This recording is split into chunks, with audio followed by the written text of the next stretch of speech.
की, सीता माता की, भरत शत्रुघ्न की, वीर लक्ष्मण की, वीर हनुमान की, अपने अपने माता पिता की, अपने अपने गुरुदेव की, सभी सनातन धर्म प्रेमियों की, और साचे दरबार की।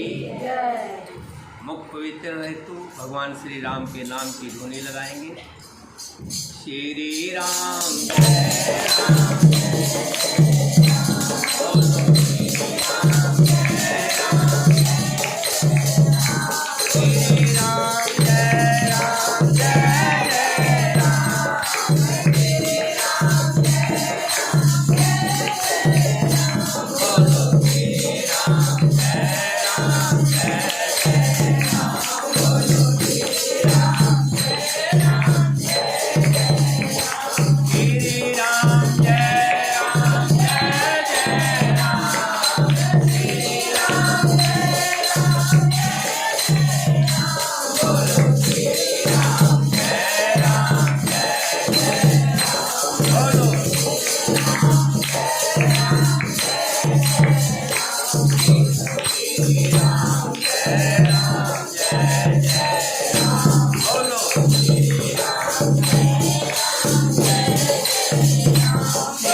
रामचंद्र भगवान की, सीता माता की, भरत शत्रुघ्न की, वीर लक्ष्मण की, वीर हनुमान की, अपने अपने माता पिता की, अपने अपने गुरुदेव की, सभी सनातन धर्म प्रेमियों की, बोल साचे दरबार की।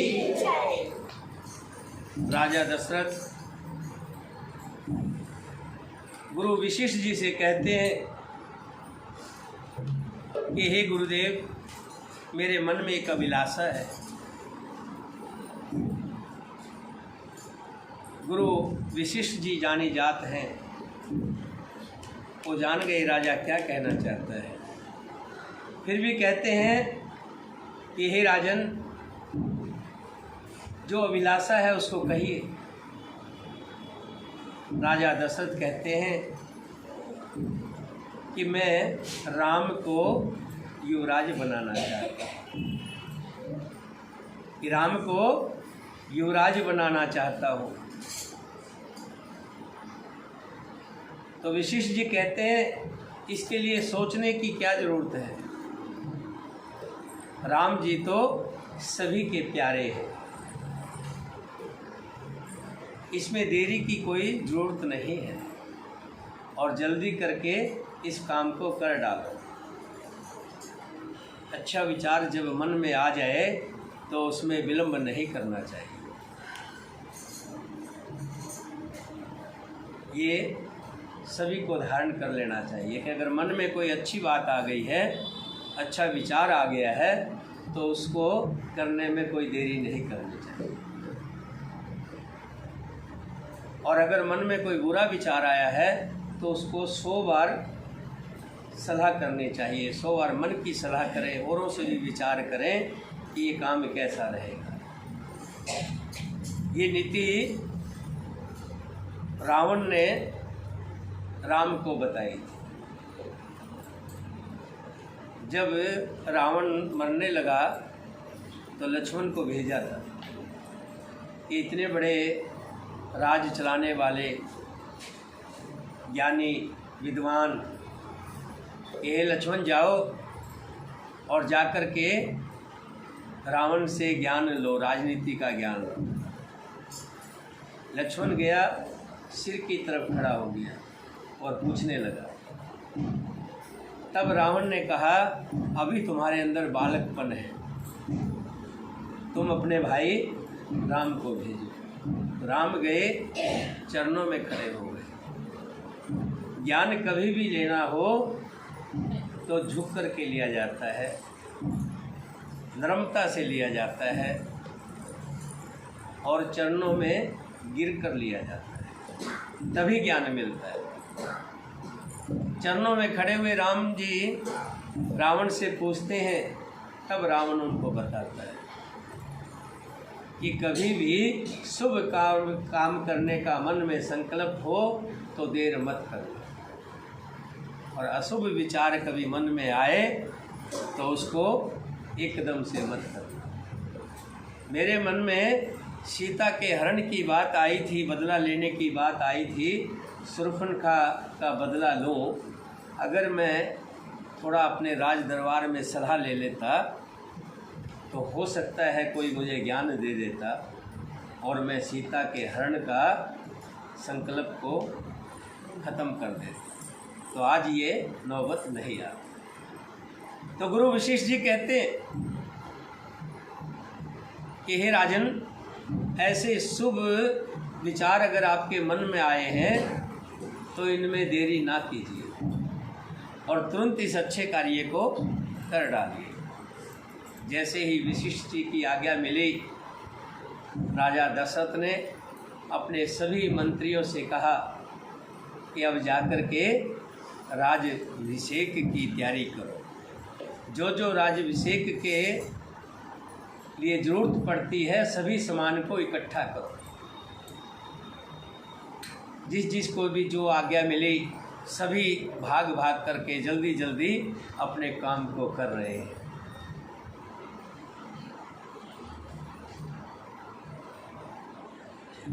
चलिए हो गया। रनिवास में भी सूचना पहुंची, सभी रानियां बड़ी खुश हुई कि राम का राज तिलक होगा। सभी यही चाहते थे। जब ये खबर देवताओं को लगी तो देवता बड़े दुखी हुए। उनके मान लो कि एक राय पर पानी फिर गया। पहले तो बड़े खुश थे कि राम धरा पर अवतार लिया है, अब राक्षसों का वध होगा। लेकिन जैसे ही पता लगा कि राम को राज तिलक होने वाला है तब बड़े विचलित हो गए। सभी माँ सरस्वती जी के पास गए, सरस्वती जी के चरणों में विनती की कि हे माँ, हमारी जो सोच है उसके अनुरूप कार्य नहीं हो रहा और हमारी सारी बनी हुई बिगड़ती जा रही है, इसलिए तुम हमारी मदद करो। माँ सरस्वती जी मन में सोचती है, देखो ये देवता भी कितने स्वार्थी है, अपने हित के लिए ये किसी की बसी बसाई बगिया को उजाड़ना चाहते हैं। कितनी सुंदर बगिया बसी है, अभी तो शादी होके आई है, राजपाट को कुछ दिन भी नहीं हुए, अभी तो राज तो मिला ही नहीं है, लेकिन ये पहले ही अपनी पूर्ति को लेकर के आ गए। लेकिन सरस्वती जी ने मन में एक बात और सोची कि कहीं न कहीं पृथ्वी का भला भी होगा। अगर राम वनवास में जाएंगे तो राक्षसों का वध होगा। इसलिए देवताओं की बात मानकर माँ सरस्वती अयोध्या में गई और मंथरा के मुख पर बैठकर उसकी बुद्धि को फेर कर आ गए।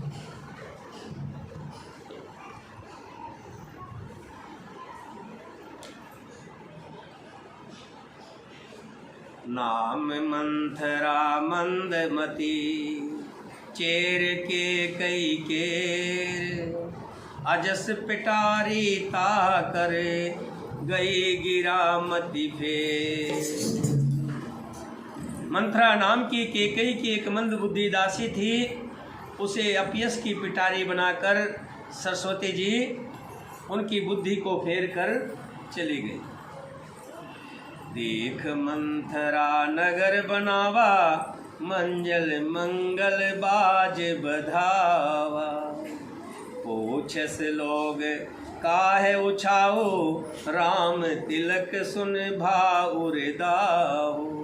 मंथरा ने देखा कि नगर सजाया हुआ है, सुंदर मंगलमय बधावे बज रहे हैं। उसने लोगों से पूछा कि ये कैसा उत्सव है।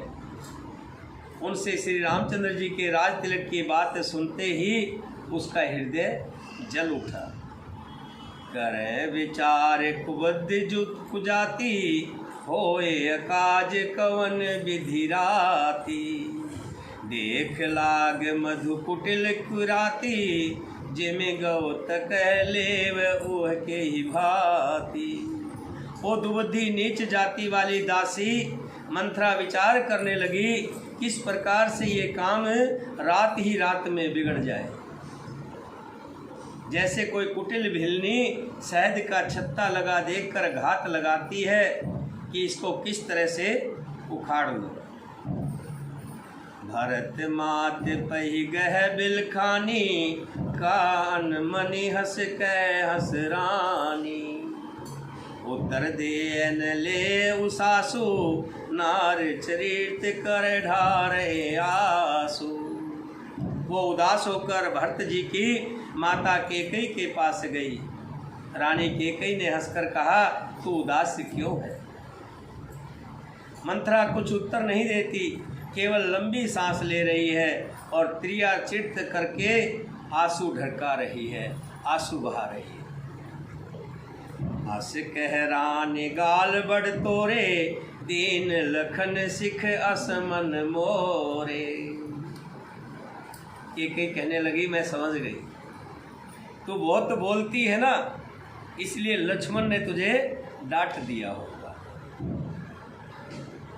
तब उन बोल चेर बड़ पापिन, छाड़ श्वास कार जन सापिन। मेरा मन कहता है कि लक्ष्मण ने तुझे जरूर सीख दी होगी, दंड दिया होगा। तब भी वो महापापिन दासी कुछ भी नहीं बोलती, ऐसी लंबी सांस छोड़ रही है मानो काली नागिन फुंकार मार रही है। सब रानी कह कहस किन, कुशल राम महिपाल, लखन भरत रिपु सुदन सुने, भाकुवरी उर साल सियावर।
केकई सबसे पहले पूछती है, क्या मेरे राम तो ठीक है?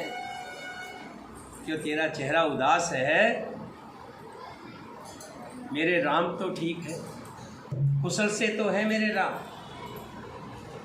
ध्यान रखना बहनों, केकई सबसे ज़्यादा प्यार राम से करती थी, भरत से भी ज़्यादा राम को प्यार करती थी। और आज जो हम केकई को बुरा भला कहते हैं, ये भी मेरे राम जी की बालपन में केकई माता से कुछ वरदान मांगे थे। एक बार हुआ क्या, राम जी आए और कैकेयी को पीछे से आंखों पर इस तरह से हाथ रख दिया और कहने लगे कि बताओ माँ कौन। माँ कैकेयी जानती थी कि राम तो ऐसा कर ही नहीं सकते, राम ऐसा नहीं कर सकते, जरूर लक्ष्मण होंगे। कहने लगी लक्ष्मण, तो राम जी ने हाथ छोड़े, सामने आ गए। तो कैकेयी कहने लगी मैं हार गई, अब मांगो क्या वरदान मांगना है। कि माता जी जो मैं कहूँगा दोगी? हाँ बिल्कुल। तो आप एक काम करना, जब राज तिलक की बात आए तो आप मेरे लिए वनवास मांग लेना।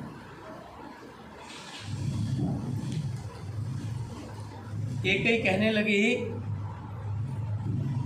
इससे तो बड़ा अनर्थ होगा, लोग मुझे कुलघातिन कहेंगे, उल्टा कहेंगे और स्वार्थी कहेंगे। राम जी कहने लगे देखो माता, अब आपने मेरे लिए वरदान दिए हैं, कहा था कि जो कहूँगा वही करेंगे। अब आपको ये मेरा काम करना पड़ेगा, नहीं तो फिर रघुकुल की आन है, प्राण जाए पर वचन न जाए। अब तुम वचन से हार जाओ या मेरा काम करना पड़ेगा। तो उसी लिए माता कैकेयी ने जो कुछ भी अपने ऊपर कलंक